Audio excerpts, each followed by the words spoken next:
Ini datang dari seseorang yang bertanya mengenai masalah suaminya nggak sholat. Assalamualaikum Ustazah, suami saya nggak sholat, gimana ya cara ngomongnya? Udah berkali-kali saya ngomong tapi nggak didengar. Silakan Ustazah. Bismillahirrahmanirrahim. Alhamdulillahirabbil Allahumma shalli wa sallim ala sayyidina Muhammadin wa ala alihi wa sahbihi ajmain, amma ba'du. Suaminya nggak sholat, gimana ngomongnya? Nggak usah ngomong aja. Karena memang gini nih, kalau istri nggak sholat, suami bisa ikut dapat dosanya. Apalagi jika dia tidak memfasilitasi istrinya untuk itu. Jadi memang kewajiban suami itu kan ada dua, memberikan nafkah dan memastikan istri dan anak-anaknya mendapatkan pengetahuan agama dan dapat mengamalkannya. Itu sarana untuk bisa mengamalkan ilmunya. Nah, kalau istri itu kewajibannya adalah memperkenankan dirinya untuk suaminya. Itu kewajiban istri, gitu kan ya. Jadi tidak ada kewajiban istri untuk mengingatkan suami ketika suami nggak sholat. Nah, kalau kamu mau mengingatkan dia juga sebagai sesama muslim, sebagai sesama orang yang punya hubungan dekat, gitu kan ya, namanya suami kan, gitu, kita ingetin, itu jatuhnya perkara sunnah, bukan hal yang wajib. Nah, tapi kalau kemudian ya gini Ustazah, mengingatkan suami untuk sholat itu hukumnya sunnah. Ngomel-ngomelin suami hukumnya haram. Nah ini yang jangan sampai kita mengerjakan sesuatu yang sunnah dengan mengerjakan perkara yang haram. Biasanya kebanyakan caranya dipakai cara yang tadi tuh, cara yang sedikit marah-marah biasanya untuk mengejar suatu kesunahan ya. Iya, ini dia yang salah gitu loh. Nah, jadi kalau kamu mau memang suamimu itu sholat, itu jangan pakai emosi dan jangan pakai ego diri. Karena kebanyakan perempuan itu ketika suaminya nggak sholat, yang bicara adalah egonya. Masa sih saya punya suami nggak sholat, jadi saya punya suami nggak sholat gitu. Tidak berpikir, ya Allah, kalau saya biarkan suami saya seperti ini, kemudian di hari akhirat nanti kita tidak dapat bersama karena tidak bisa mendapatkan ridha Allah Subhanahu wa taala, gitu kan. Kesian banget suami saya, bagaimana cara menyelamatkan dia gitu. Itu jarang. Istri-istri yang berpikirnya seperti itu jarang, lebih ke ego sendiri gitu kan. Pak, bapak nih enak aja nih nggak sholat, nggak enak tahu diliatin anak-anak.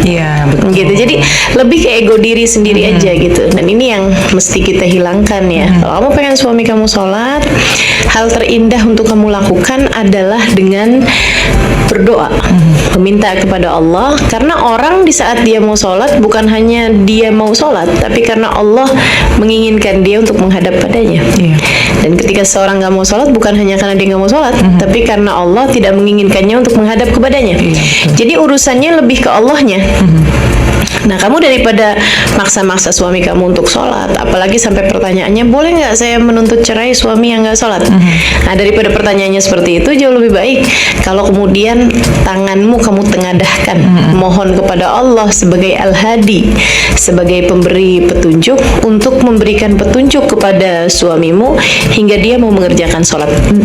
Pun juga dengan catatan, kalau nanti sesudah kamu berdoa, mungkin sampai dengan tahajud kamu bangun, bahkan mungkin kamu berbuat kebaikan-kebaikan dengan niat untuk mendoakan suamimu, sampai kemudian suamimu sholat, jangan kamu kira bahwa karena saya dia sholat. Ini takutnya kelewatan percaya dirinya. Gitu ya. Sebab bagaimanapun Allah tetaplah Al-Hadi. Allah lah sang pemberi petunjuk. Jadi tidak ada yang dapat memberi petunjuk kecuali Allah Subhanahu wa taala. Kamu berdoa, kamu minta kepada Allah Subhanahu wa taala, itu satu. Dan hal kedua yang harus kamu lakukan sebagai seorang istri mengenai suamimu yang tidak sholat ini ya, sambil tetap ingat bahwa suami nggak sholat tuh kamu nggak ikut-ikut dosanya. tapi kamu marah-marah, kamu dosa. iya. Kan gitu kan? Sambil seperti itu, kamu mencontohkan. Maksudnya gini, mencontohkan bahwa orang tuh kalau sholat itu menyenangkan. Gitu. Iya. Nah, yang sering terjadi kan kayak gitu. Kamu sholat, suami kamu nggak sholat, yang kemudian kamu mau nunjukin kepada suami kamu bahwa kamu sudah mengerjakan jalan yang benar, sehingga kayaknya tuh surga udah pasti buat kamu dan neraka udah pasti buat suami kamu gitu. Jadi akhirnya yang ada adalah arogansi. Justru sebaliknya, kalau kamu pengen suami kamu sholat, tunjukkan perilaku-perilaku yang indah sehingga membuat suami kepengen sholat. Iya, betul.